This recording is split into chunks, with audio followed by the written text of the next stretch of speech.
Welcome to our Heart Disease and Oral Health webinar. Thank you for joining us here at Access Complete Wellness. We are excited to have you here. Wanted to get the details out of the way. That would be disclaimers. So of course, whatever we talk about here is just to share information. We're not here to diagnose, treat, or cure anything. So just wanted to let you know we're here to give input, give you some feedback, and to send you on to the most appropriate place to get information that you may need regarding heart disease and oral health. Thanks for joining. So we just want to welcome you to all. And by the way, happy Dental Health Month. Wanted to begin our class on heart disease and your oral health by examining the impact that gum disease has on your heart health. So start off with a question. Did you realize that actually having gum disease increases the risk of a first heart attack by 28%? Wow. That is according to a 2016 study by Karolinska University Hospital in Sweden. That is the same university hospital that awards the Nobel Peace Prize. So the verdict is in: to keep your heart healthy, start with your teeth. Doesn't quite make sense yet. So study after study has been pouring in confirming this important fact. The American Periodontal Association says that several studies have shown that periodontal disease is associated with heart disease.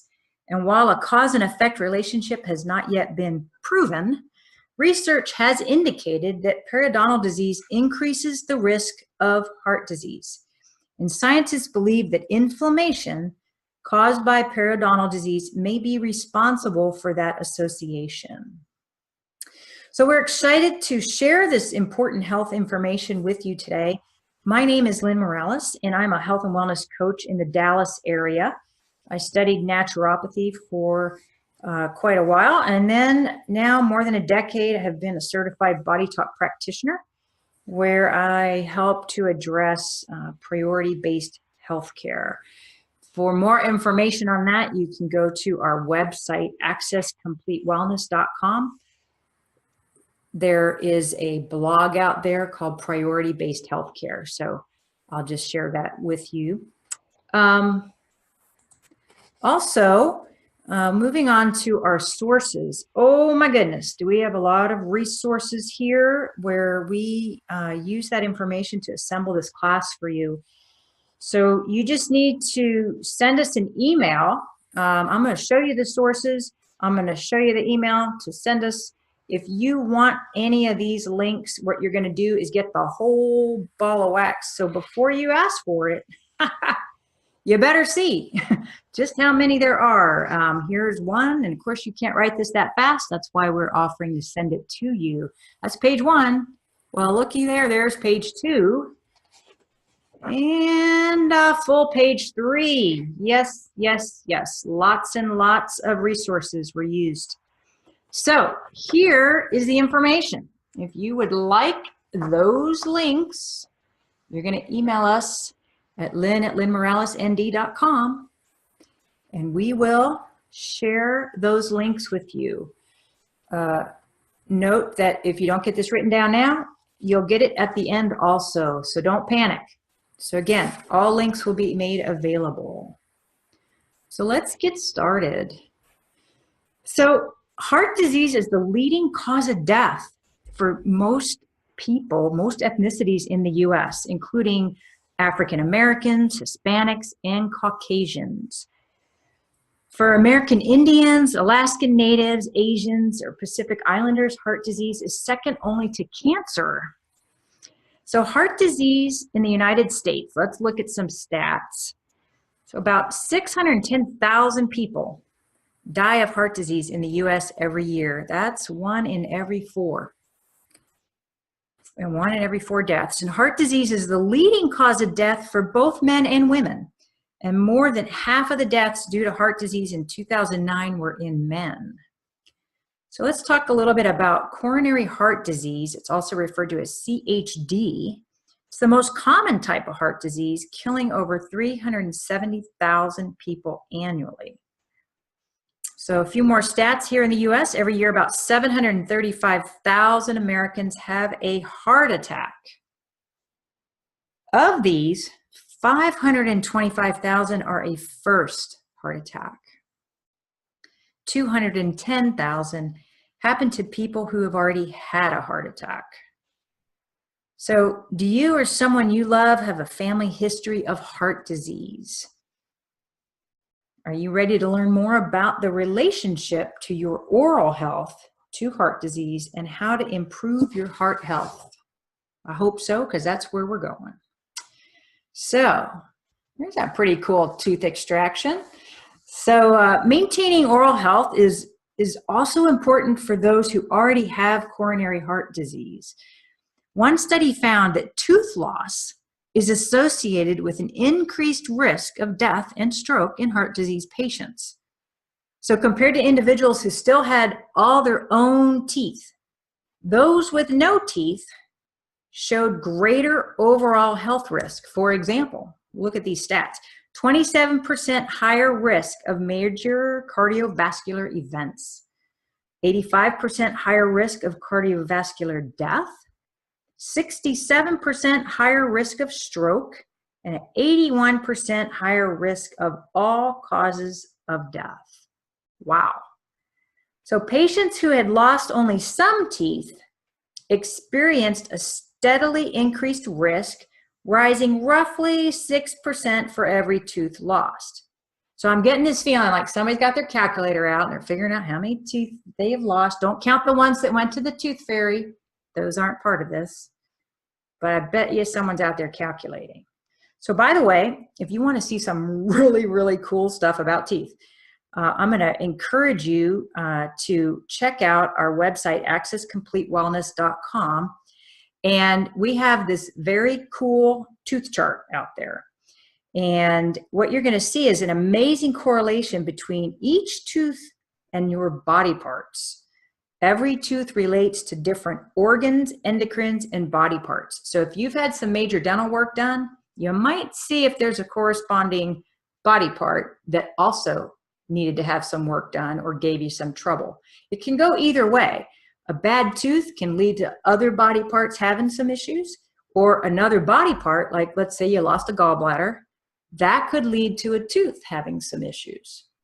So you can go check out that very cool tooth chart. You can go out to accesscompletewellness.com, and then you can also put in the search bar tooth chart and it will come up for you. Did I tell you that you're going to learn some things? I don't think I told you this. That maybe your standard dentist probably is not going to share with you because they're not taught some of what I'm about to share with you. But I'm going to hook you up with some cool dentists that do know the same things I'm talking about. And it's okay, you're here to learn. And it's for you to take in this information and then decide how you want to use it. So is oral health starting to make more sense in terms of its relationship to heart disease?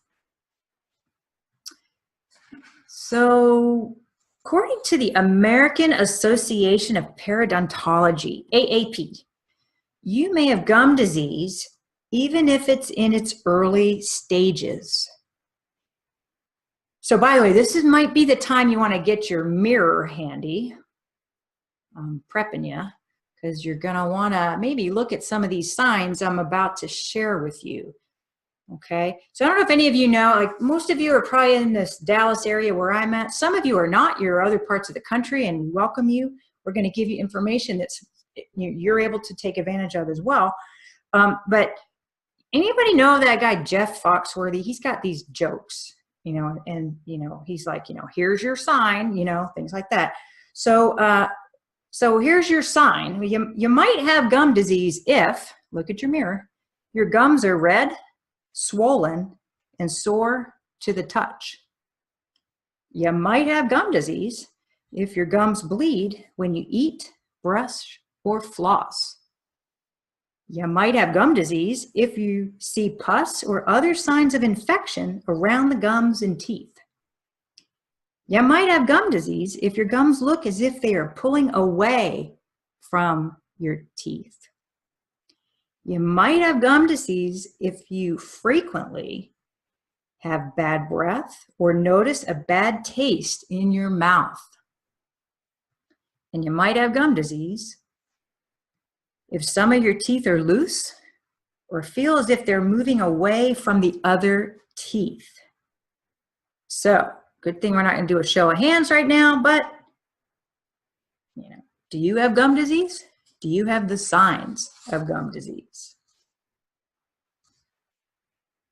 So, gum disease has been proven to be a health culprit, impacting heart health. And gum disease, also known as periodontal disease, comes in two primary forms. One is gingivitis, and that's when bacteria collects around the teeth and the gum tissue. The area becomes inflamed.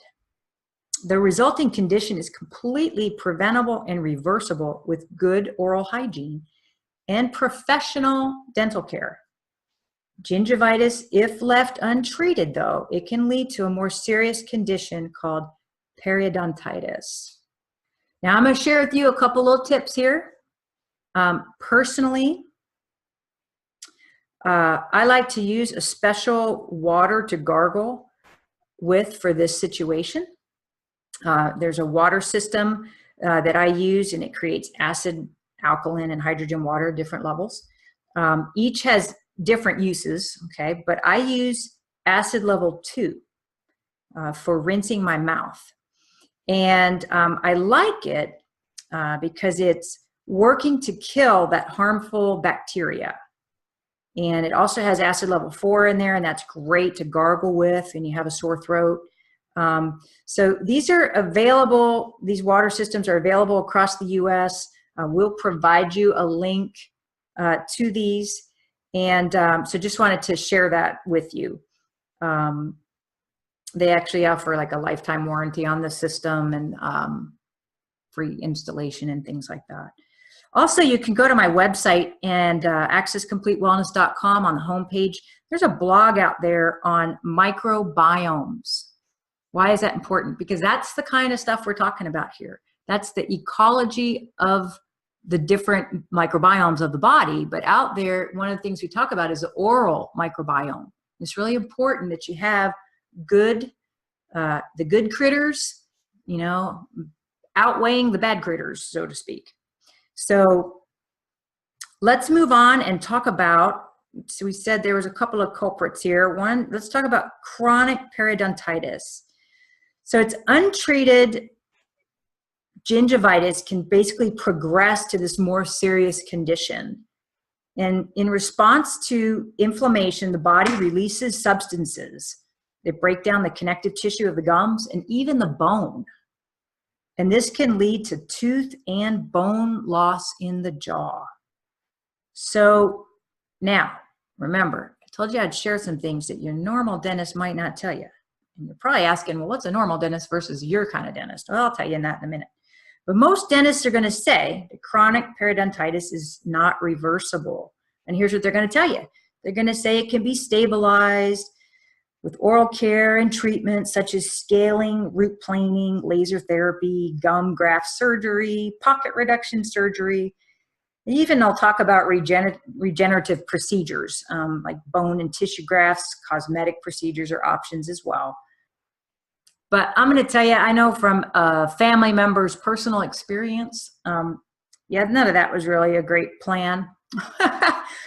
Then we learned about biological dentists, and you're going, what is a biological dentist? Well, we're going to talk about one of them here in the area, and then we've got a way for you to find some others around the Metroplex and around the country.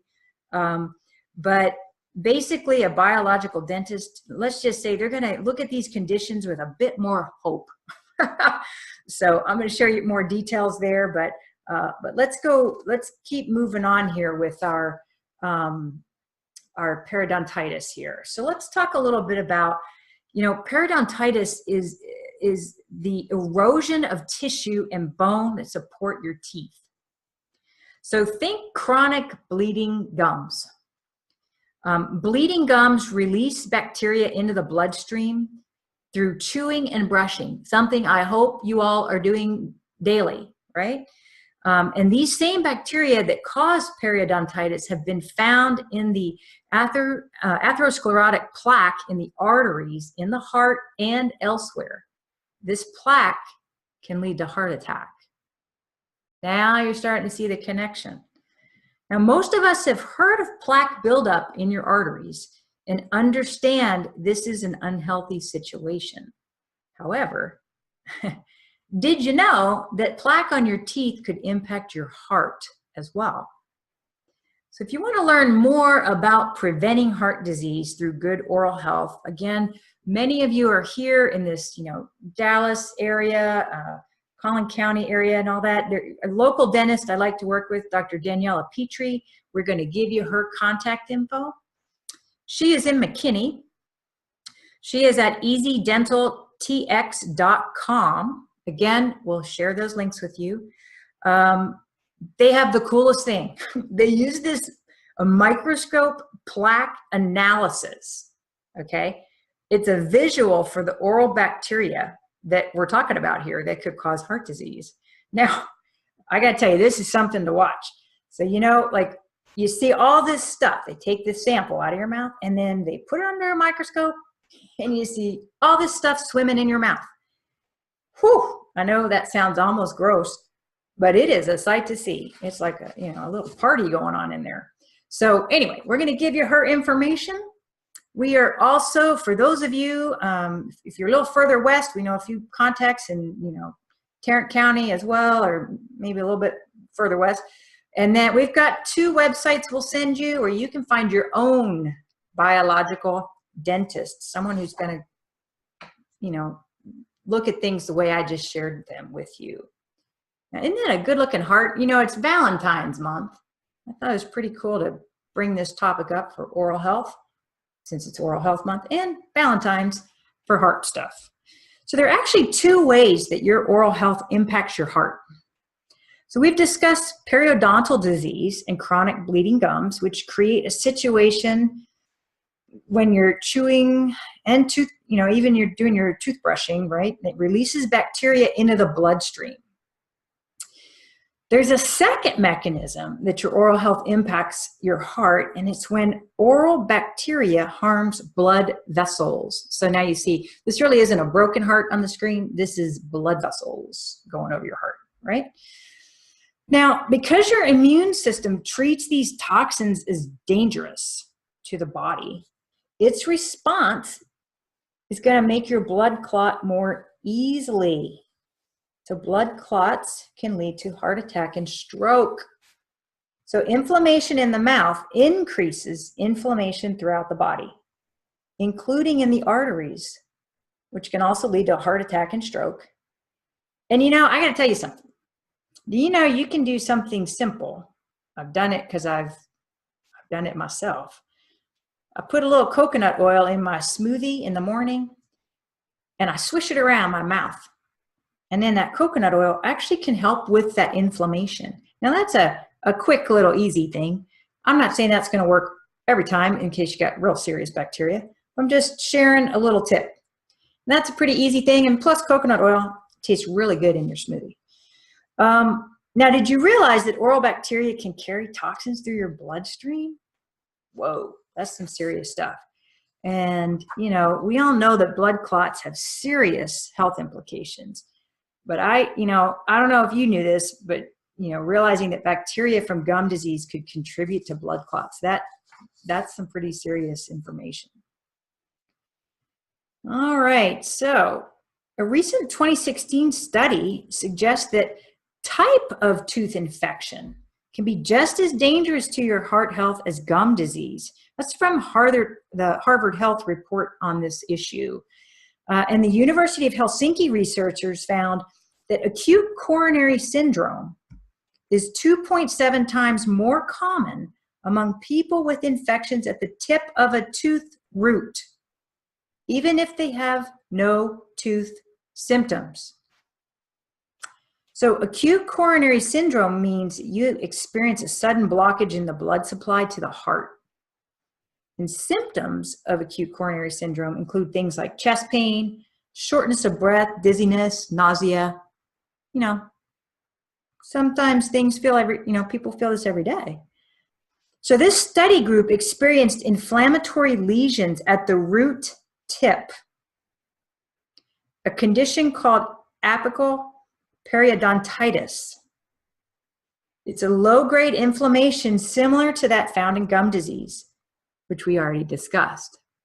Yep, I had some of this happen to me when I was under serious stress. So this is a common dental problem, and some estimates suggest 1 person in 4 suffers from at least one tooth infection. That's probably somebody on this call. Cavities are the most common cause, with most infections detected only by chance on a dental x-ray. So now we know tooth infection has the potential to be as dangerous as gum disease. So shall we learn a little bit more about keeping a healthy heart by keeping your mouth healthy? I thought you'd say you'd want to move forward. All right. So the main cause of periodontal gum disease is plaque, but other factors affect the health of your gums as well. So again, if you are in the area, in this, Dallas area, I don't want you to miss out on that very neat plaque test that Dr. Petrie's office can do. It's very cool. Like I said, you just got to wait until you see that little carnival that might be going on in your mouth. And that's what I call the oral microbiome. Dr. Petrie's office is very well trained to help balance this out. I can do a little bit of this work with oral microbiome work through my body talk sessions. So just some interesting stuff to share with you to give you some options. You have options out there. Now, another cause of gum disease, and studies are showing that older people have the highest rates of periodontal disease. In fact, data from the Centers for Disease Control and Prevention indicates that over 70% of Americans 65 and older have periodontitis. Doesn't this lady look a little like the Queen? I kind of thought that when we used that picture there. Anyway, so help your seniors. Share with your seniors the importance of getting their teeth, regular dental cleanings. It's really important for them.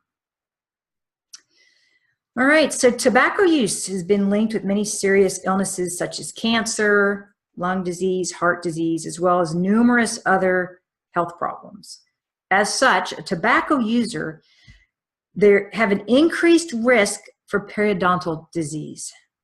And studies have shown that tobacco use may be one of the most significant risk factors in the development and progression of periodontal disease. So let's move on to genetics, of course, the things you get to inherit, right? So research has indicated that some people may be genetically susceptible to gum disease despite aggressive oral care habits. And these people might be more likely to develop periodontal disease, identifying these people with a genetic test before they even show signs of the disease, getting them into early intervention. Treatment may help them keep their teeth in their mouth for a lifetime.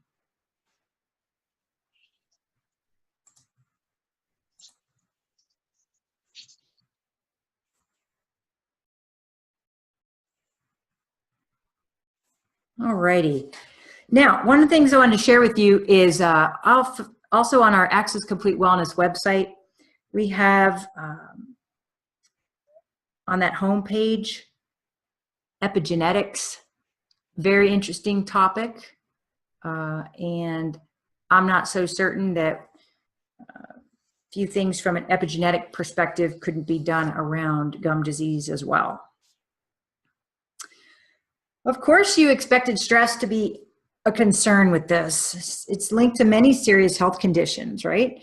Hypertension, cancer, numerous other health issues. Stress is also a risk factor for periodontal disease.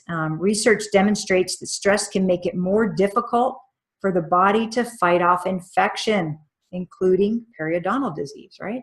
This is exactly the kind of thing that happened to me about 18 months ago. Pretty severe stress, didn't really usually have any dental issues.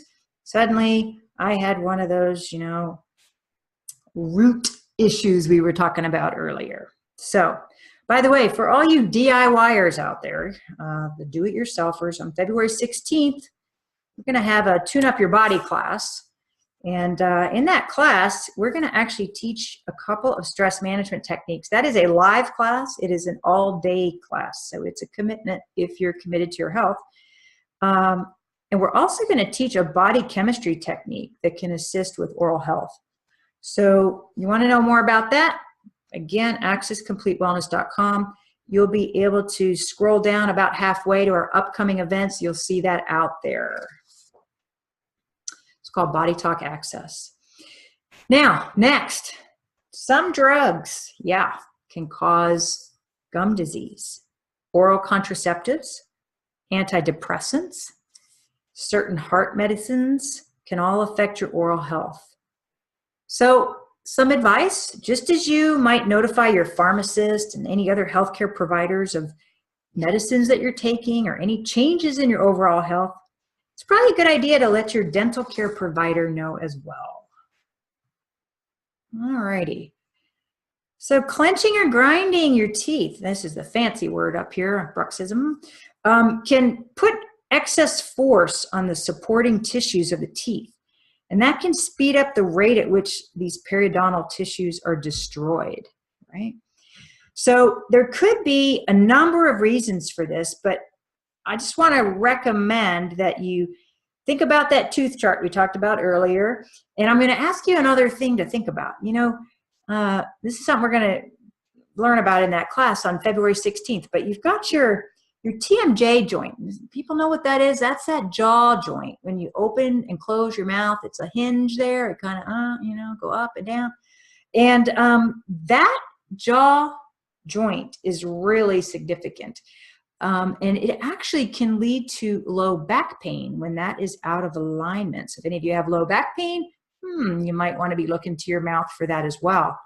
That can get out of alignment a lot of ways. The low back can get the jaw out of alignment. The jaw can get the low back out of alignment.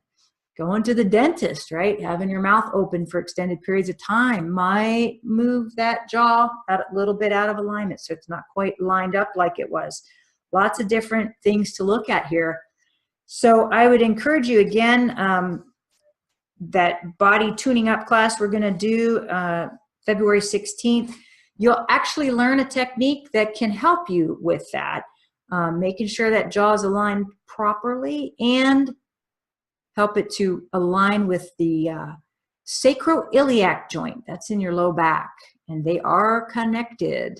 So low back pain sufferers, you might think about your jaw. All right, now we'll move on. There's some other systemic diseases that interfere with the body's inflammatory system, and they can worsen the conditions of the gums. They include things like cardiovascular disease, diabetes, and guess what? Rheumatoid arthritis, of all things. So we actually work with a tool in our practice. It's called BrainSpan. It's part of our 2019 protocols, where you can actually look and measure through a blood test cell inflammation in the body. So we can do this no matter where you are in the country, so don't worry about that. That's easy. But just so you know, it is also a great tool, in fact, thus the name BrainSpan. We're using it to actually check the trajectory of your brain health over the course of your lifespan. And then we work with you nutritionally with some tips on how to address that. So just wanted to share, inflammation in the body, no matter where it is, isn't a good thing for your body. Now, a diet that's low in important nutrients can compromise the body's immune system and make it actually harder for the body to fight off any kind of infection. So because periodontal disease begins as an infection, poor nutrition can worsen the condition of your gums. In addition, research has shown that obesity may increase the risk of periodontal disease as well. So a couple of tools to work with you on this. Again, even if you're long distance or local, if you want guidance on nutrition or cell health, We've got a nutrition assessment. Again, this link will be provided to you. And a cell inflammation test will also be available. All right, anybody look like this guy in the morning? So periodontal disease or gum disease has been the focus of several studies as it relates to sleep apnea. So there's an increasing evidence that obstructive sleep apnea, or OSA, can result in systemic inflammation and gum disease. So patients with OSA have a high prevalence of periodontal disease. Isn't that interesting? So a recent study showed that 60% of patients diagnosed with periodontitis had sleep apnea. And since periodontitis is an inflammatory disease, OSA may increase the risk for periodontal disease by increasing inflammation in the body. So interestingly enough, treatment of obstructive sleep apnea improves levels of inflammatory markers. I'm wondering if people are starting to get a feel for the importance of keeping inflammation down in the body. It's like really, really, really important. And it's one of the things we test for in my practice, looking at inflammation markers. That's on the epigenetic side of the house as well. Okay, so all is not lost. There are things you can do for all of what I've shared so far. Of course, seeing a dentist regularly helps to keep your mouth in top shape, and it allows your dentist to watch for developments that may point to other health issues. So a dental exam can also detect poor nutrition, hygiene, improper jaw alignment, signs of developing oral and overall health problems. So when you visit your dentist, it's important that you provide a complete medical history and inform him or her of any recent health developments, even if they seem unrelated to your oral health. And actually, if your dentist doesn't respond favorably or positively to these other health developments you share, you might want to get a new dentist, because they should be looking at the whole picture. Again, that's again, for you in town, Dr. Petrie. Out of town, I got other resources for you. But there's a couple things that you can do to play a major role in improving your oral health, your overall health. And here's some of the practices I'll share with you. One of them is brushing your teeth for 2 to 3 minutes twice a day.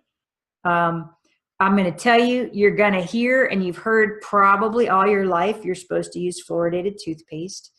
I'm going to tell you that not all fluoridated toothpastes are really that good for you. They have a lot of toxic chemicals that are in some of those toothpastes. My preference, natural toothpaste. We'll give you some links on that. Of course, Dr. Petrie's office and other biological dentists, they will have recommendations. So you've got information available. Another important thing for you to do is flossing daily, because you know what that does? That removes the plaque from places that your toothbrush can't reach. Even if you have a reach toothbrush, it can't reach all these places. So I'm going to tell you something. Back when I was a teenager, this is one of those stories. It made an impact, though. When I was a teenager, I went to the dentist. He was cleaning my teeth, and he says, you know, you really need to be flossing more. And I said, you know, I really don't like flossing. I think it's like, you know, I'm a busy teenager. I don't really want to be flossing. I just like better things to do with my time. And he said, not a problem. He says, I got a deal for you. And I go, sure, what is it? And he goes, I only want you to floss the teeth you want to keep. And I went, that's a great, oh, that's a sad thought. That suddenly, like, I wanted to keep all my teeth. And guess what? I have. Pretty proud of that. And guess what? Guess who flosses every night? You can ask my hygienist. I come out with pretty high scores. Anyway, so only floss the teeth you guys want to keep, okay? Don't worry about the rest of them. That'll save you time. Maybe not in the dentist chair, but anyway, so eating a healthy diet to provide essential nutrients like vitamin A, vitamin C in particular, that's important for your oral health. Of course, avoiding those cigarettes and that smokeless tobacco.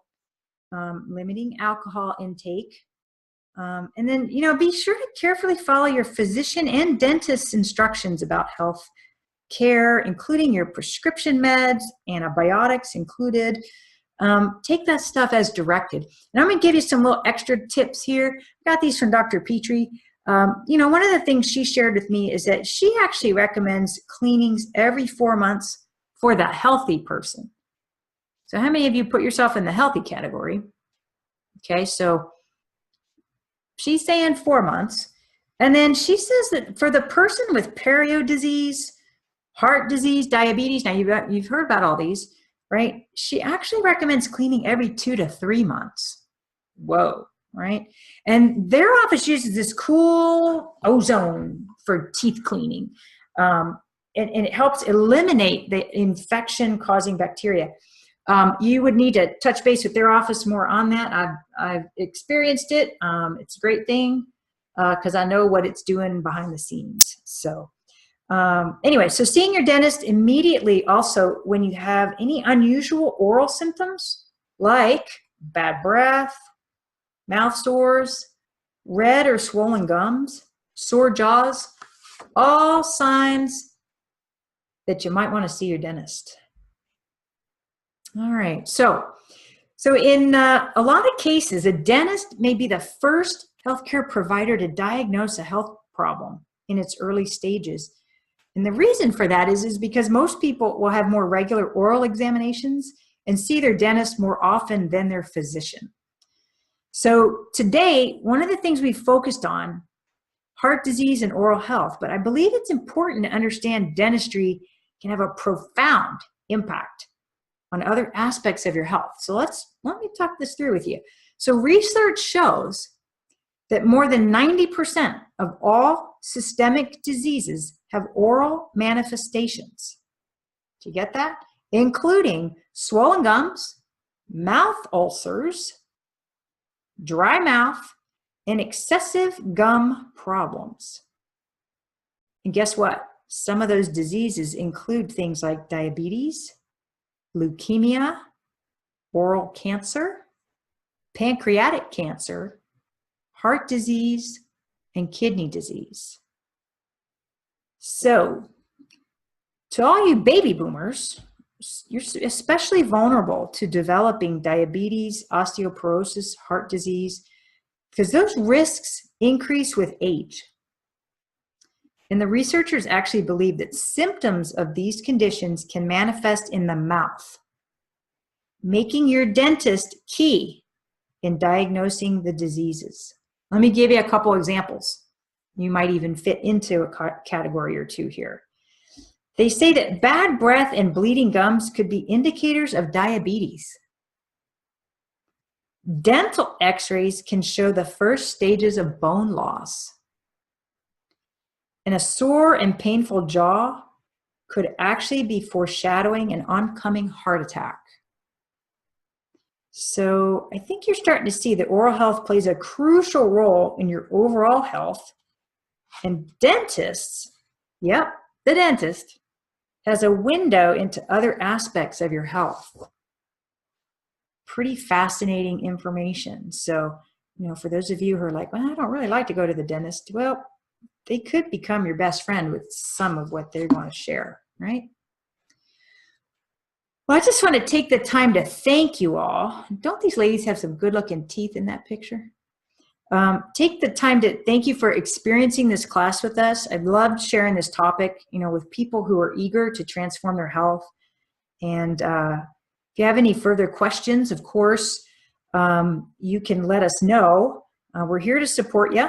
I do want to talk to you briefly about next month's webinar. And by the way, don't keep this stuff a secret. If you care, you need to share about these webinars. There's no cost to people to join these webinars. Next month is brain health. If any of you know my story, brain health is important to me for a few reasons. A couple I can think of. March 14th, 8 p.m. Central. That's when we're going to have that brain health webinar. Again, anyone in the country, welcome to join. Send the link around. You can sign up now at accesscompletewellness.com. It's on our homepage. So scroll down about halfway on that homepage and you will see it. And in fact, all of our upcoming events are out there for the rest of the year. Webinar every month, a few live events, a few of them very close. So I don't want you to miss out on some of those topics. Anxiety, sleep, digital dementia. Now there's a class some people might want to think about, you digital people out there. So here you go, your resources. If you want them, you can email us at lynn@lynnmoralesnd.com. I'll leave this up for a little bit. Subject line, you can write heart disease links, and you can let us know what you thought of the webinar. Also let us know what we can do to support you. So just want to thank you for, let me take a moment. I'll see if there's maybe a little bit in the chat. See if there's, let's see here. All right, yes, so in the chat, I see that, thank you, Keith has added Dr. Petrie's information. Fabulous, fabulous, fabulous. It's all there in our chat. Body Talk Access Workshop listed there in the chat. And it looks like we've also added the brain health link in the chat. Again, so fabulous. Thank you all for what you've shared with us tonight and being a part of this program. We look forward to seeing you next month on our next webinar. Thank you much. Have a great one.